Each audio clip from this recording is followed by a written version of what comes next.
మిత్రుడు తెలంగాణ కిసాన్ మోర్చా అధ్యక్షుడు గోలి మసూదన్ రెడ్డి వేదిక మీద రాసిన కూర్చున్నా శాలువాలు చివరిలో వేస్తారు. దయచేసి మాత్రం వేస్తారు. చైర్మన్ గారు మల్లికార్జున గారు మీరు కూడా వేసేస్తే సార్ ఎమ్మెల్యే గారు నిలబడి సార్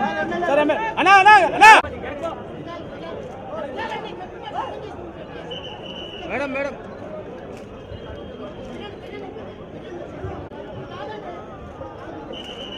సోదరి సోదరులారా, మా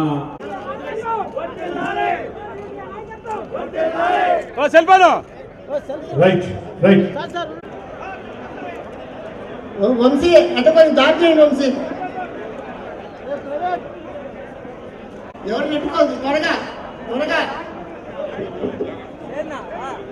ఆంధ్రప్రదేశ్ రాష్ట్ర అధ్యక్షునిగా అనేక సంవత్సరాలు ఇక్కడ పనిచేసినాను. హైదరాబాద్ అయినప్పుడు కూడా కిసాన్ మోర్చా రాష్ట్ర అధ్యక్షుడిగా పనిచేసినాను. వారి నుంచి అనేక విషయాలు నేర్చుకున్నాను. ఇంకా అంతకంటే ఎక్కువ మా యొక్క కొడుకును చదివించిన దాంట్లో వారు కీలకంగా బాధ్యత నిర్వహించినటువంటి గొప్ప వ్యక్తి. వారి మూర్తిగా కూడా సమాజం కోసం తమ అంకిత భావంతో ప్రజల కోసం, పార్టీ కోసం, తాను నమ్మిన సిద్ధాంతం కోసం పనిచేసినటువంటి గొప్ప వ్యక్తి. ఇలాంటి వ్యక్తులు చాలా అరుదుగా మనకు లభిస్తారు. తెలంగాణ రాష్ట్రం కానీ, ఆంధ్ర కానీ, ఇప్పుడు కేరళ రాష్ట్ర ఇన్ఛార్జ్, ఈ రకంగా రాష్ట్రాలన్నీ చూస్తే ఒక్కొక్క రాష్ట్రానికి మా అంటే వీరి లెక్క ఒక 20-30 మంది ఉంటారు. వారి లెక్క అందరూ పనిచేసి ఈరోజు ఎప్పుడు కూడా ప్రజల్లో ఉంటూ ప్రజల సమస్యలు పదవిలో ఉన్నా పదవి లేకపోయినా ప్రజల కోసం పనిచేసేటటువంటి వ్యక్తి మన యొక్క సురేష్ అన్న గారు. కాబట్టి ఈరోజు వారి యొక్క బాధ్యతలు నిర్వహించడం, నేను ఇప్పుడు కిసాన్ మోర్చా నేషనల్ టీంలో ఉన్నాం, వారు రాష్ట్ర ఉపాధ్యక్షులుగా, అదేవిధంగా తెలంగాణ రాష్ట్రానికి ఇన్ఛార్జిగా ఉన్నారు మా రాష్ట్రానికి. వారు ఈ సందర్భంగా బాధ్యత చేయిస్తుంటే మా అందరి తరఫున వారందరూ కూడా జాతీయ కిసాన్ మోర్చా తరఫున వారందరూ కూడా అభినందనలు తెలియజేస్తూ, ఈ ఆర్టీసీ జోనల్ చైర్మన్ అనేది సురేష్ రెడ్డికి ఇవ్వటం అది సురేష్ రెడ్డి గారికి గౌరవం కాదు. ఆర్టీసీ జోనల్ చైర్మన్ అన్న పదవికే సురేష్ రెడ్డి గారు లాంటి వ్యక్తి రావటం గౌరవం. ఇందాక మిత్రులు రాష్ట్ర నాయకులు భరత్ గారు ఒక మాట చెప్పారు, అక్షర సత్యం. ఈ జిల్లాలో సుదీర్ఘ రాజకీయ చరిత్ర కలిగి ఎంతోమంది రాజకీయ కార్యకర్తల్ని రాజకీయాల్లో నడిపించి అనేక మందికి రాజకీయంగా అవకాశం కల్పించినటువంటి సన్నపురెడ్డి సురేష్ రెడ్డి గారికి రాష్ట్ర మంత్రివర్గంలో మంత్రిగా ఉంటే అది సముచిత స్థానం అని నా ఉద్దేశం. కానీ ఇక్కడ మరో వ్యక్తి గురించి చెప్పుకోవాలా, కొనకళ్ళ నారాయణరావు గారు. కొనకళ్ళ నారాయణరావు గారు రాష్ట్రంలో ఒక సీనియర్ నాయకులు, అనేక సార్లు ఎంపీగా ఎమ్మెల్యేగా పనిచేసిన వ్యక్తి. వారు సైతం జనసేనకి పొత్తు ధర్మంలో భాగంగా తన సీటు వెళితే ఎక్కడా కూడా బాధ విసుగు లేకుండా చిరునవ్వుతో జనసేన విజయం కోసం పనిచేసి ఈరోజు ముఖ్యమంత్రి చంద్రబాబు నాయుడు గారు ఆర్టీసీ చైర్మన్గా మీరు ఉండాలంటే అంగీకరించిన వ్యక్తి. ఆ యొక్క రాష్ట్ర ఆర్టీసీ చైర్మన్ అన్న పదవికి కొనకళ్ళ నారాయణరావు గారు చైర్మన్ కావటం కూడా ఆ యొక్క పదవికి గౌరవం అని చెప్పని కూడా మీ అందరి ముందు సైన్యంగా మనం చేసుకున్నాం. రెడ్డి సురేష్ రెడ్డి గారు ఆర్టీసీ జోనల్ చైర్మన్గా ఆ పదవికి మరింత గౌరవం వస్తుందని చెప్పని మనసా వాచ ఆకాంక్షిస్తూ ప్రత్యేకంగా ఈరోజు అసెంబ్లీ ఉన్నా కూడా ఈ కార్యక్రమంలో ఖచ్చితంగా నేను పాల్గొవాలా అన్నటువంటి ఉద్దేశంతో పాల్గొన్నాను. భవిష్యత్తులో సన్నపురెడ్డి సురేష్ రెడ్డి గారు మరింత ఉన్నత స్థాయికి ఎదగాలని కోరుకుంటూ చిట్ట చివరి ఒకే మాట, సన్నపురెడ్డి సురేష్ రెడ్డి గారికి దక్కిన ఈ గౌరవం ప్రతి కార్యకర్త కష్టం చేసి ఏ పార్టీ అయినా కానీ జెండా భుజాన వేసుకొని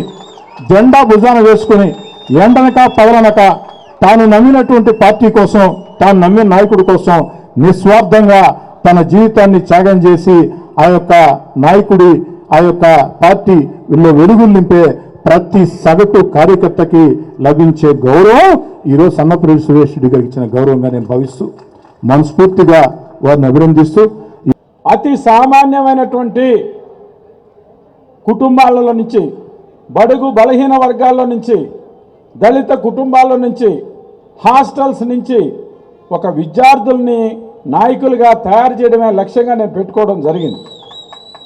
విఆర్ కాలేజీలో అప్పటి వరకు ధనికులు మాత్రమే విద్యార్థి ఎన్నికల్లో గెలుస్తూ ఉంటే ఒక సామాన్యమైనటువంటి బీసీ హాస్టల్ స్టూడెంట్ని మాల్యాద్రి అని ప్రస్తుతం టీచర్ రిటైర్ అయ్యాడు, నా మిత్రుడు ఇక్కడే ఉన్నాడు, ఆయన్ని కాలేజీ ప్రెసిడెంట్గా చేయడం జరిగింది.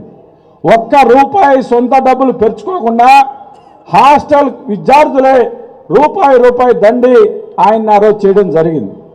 ఆనాటి నుంచి నేటి వరకు కూడా ఈరోజు ఇంతమంది వచ్చారంటే ఏ ఒక్కడికి ఒక్క రూపాయి మేము ఖర్చు పెట్టినటువంటి పరిస్థితి కాదు.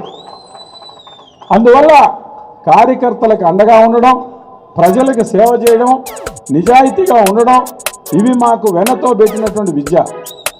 నేను భారతీయ జనతా పార్టీ సీనియర్ నాయకుడిగా ఈ జిల్లాలో మొట్టమొదటిది ఈ యొక్క జోనల్ ఇన్ఛార్జ్ వచ్చిన వెంటనే నాకు మిత్రుడు శ్రీధర్ రెడ్డి గారు ఫోన్ చేశారు. తొలి ఫోన్ అయితే నాకు తెలియదు. ఏ శ్రీధర్ ఇది నేను తీసుకోవాలన్నా అవసరమా అని నేను అన్నా. నాకు మార్గదర్శనం చేసి రాజకీయాల్లో ఉండేటప్పుడు తప్పనిసరిగా తీసుకోండినా గుర్తింపు గౌరవం అనేటువంటిది మన కార్యకర్తలకు ఉపయోగపడుతుందని చెప్పినప్పుడు దాన్ని నేను అంగీకరించాను. అందువల్ల ఆయన అనుభవాన్ని నాకు చెప్పినప్పుడు నేను కూడా దాన్ని వినయంగా స్వీకరించడం జరిగింది. దాని తర్వాత మిత్రులు కూడా చాలా మంది ఫోన్ చేశారు.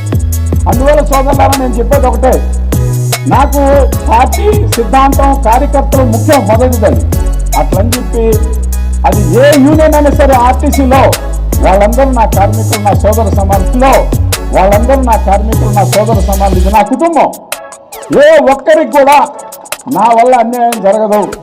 నేను వినయపూర్వకంగా చెప్తూ ఉన్నా, మన ఆర్టీసీ కుటుంబం ఏదైతే ఉందో రాష్ట్రంలో ఉన్నటువంటి 8,000 కుటుంబాలు కానివ్వండి, ఈ జిల్లాలో ఉన్నటువంటి ఆర్టీసీ ప్రస్తుత కార్మికులు లేదా రిటైర్డ్ కార్మికులు మన కుటుంబ సభ్యులు వీళ్ళ విషయంలో ఏనాడు కూడా పొరపాటుగా కూడా ఒక్క నిర్ణయం కూడా మీకు వ్యతిరేకంగా ఉండదు.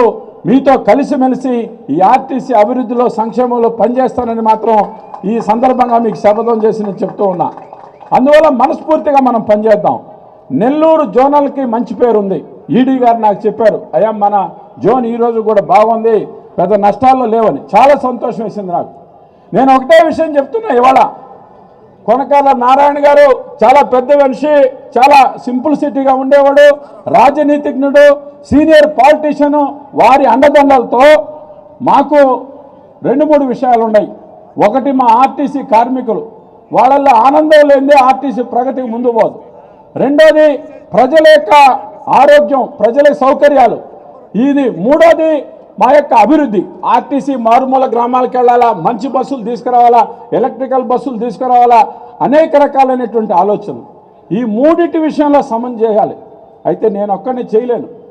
నేను నా యొక్క మంత్రివర్యులు పెద్దలు నారాయణ గారితో నేను మాట్లాడడం జరిగింది, రామనారాయణ గారితో మాట్లాడడం జరిగింది, మిత్రులు శ్రీధర్ రెడ్డి గారితో మాట్లాడడం జరిగింది, మన సోమిరెడ్డి చంద్రమోహన్ రెడ్డి గారితో మాట్లాడడం జరిగింది. అదే రకంగా అనేక మంది ఈ జిల్లాలో ఉన్నటువంటి రాజకీయ నాయకులందరితో నేను వ్యక్తిగతంగా మాట్లాడడం జరిగింది. మీ అందరూ మీ నియోజకవర్గంలో మీరు దృష్టి పెట్టి మాతో చేదోడు వాదోడుగా పనిచేస్తేనే ఈ ఆర్టీసీ అభివృద్ధి చెందుతుందని నా అభిప్రాయం. పెద్దలు చంద్రబాబు నాయుడు గారు చాలా అనుభవశాలి. వారు రాజకీయంగా సుదీర్ఘకాలం ఈ రాష్ట్రాన్ని ముఖ్యమంత్రిగా, ప్రతిపక్ష నాయకుడిగా పరిపాలన సాగించాడు. అలాంటి వ్యక్తి యొక్క నాయకత్వంలో జనసేన నేత మన యొక్క ఉప ముఖ్యమంత్రి పవన్ కళ్యాణ్ గారు వారు నిజాయితీగా పనిచేస్తున్నారు. వీరికి అండగా నరేంద్ర మోడీ గారు ఉన్నారు. మా పురంధరేశ్వరి గారు లాంటి ఈ అందరి యొక్క కూటమిలో తప్పనిసరిగా నిధులు తీసుకొని రావాల్సినటువంటి బాధ్యత ఉంది. వీళ్ళందరినీ కలుపుకొని నేను ఖచ్చితంగా ఆ రకమైన ప్రయత్నం చేస్తాను.